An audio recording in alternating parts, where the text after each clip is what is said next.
வணக்கம், லதா காமாட்சி நெல்லை போஜன். இப்போ என்ன ரெசிபி பண்ண போகிறேன்னா, ஈவினிங் ஸ்நாக்ஸு தேன்குழல் முறுக்கு. இந்த கப்புக்கு 1 கப்பு அரிசி மாவு எடுத்துருக்கிறேன், 300 கிராம்.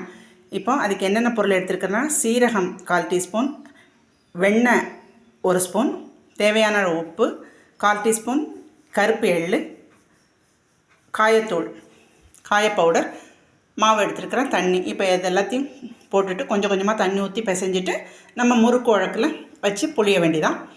இங்கே வந்து ஸ்டவ் ஆன் பண்ணி எண்ணெய் சட்டி வச்சாச்சு.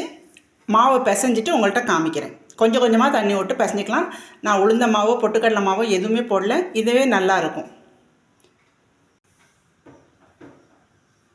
இப்போ நல்லா எல்லாத்தையும் கலந்து விட்டாச்சு.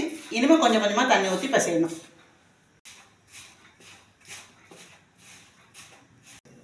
மாவு பிசைஞ்சாச்சு. இப்போ இங்கே பிள்ளையார் வச்சாச்சு. இப்போ வந்து புளிய வேண்டியதான். புளியறதை காமிக்கிறேன்.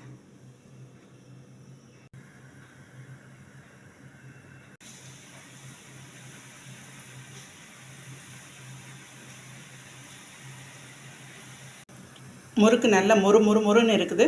இதே மாதிரி எல்லா முறுக்கையும் நான் போட்டுட்டு காமிக்கிறேன். மாவு இங்கே இருக்குது, போட்டுட்டு நான் ஃபைனலாக காமிக்கிறேன்.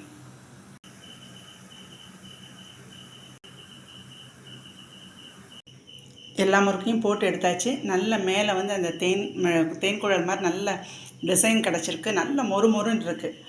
சாஃப்டாக வெண்ணெய் முறுக்கு மாதிரி இருக்குது. நான் வந்து இந்த கலரில் தான் எடுத்துருக்கிறேன். நீங்கள் ஒயிட்டாக கொஞ்சம் எல்லோயிஷ் கலர் வேணாலும் எடுத்துக்கலாம். எனக்கு இந்த கலர் பிடிக்கிறதுனால இந்த கலர் எடுத்துருக்கிறேன்.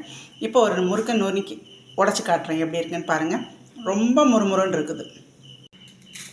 நல்லா அப்படியே முறுங்குது, நல்லா நுணுங்குது, ரொம்ப சாஃப்டாக இருக்குது.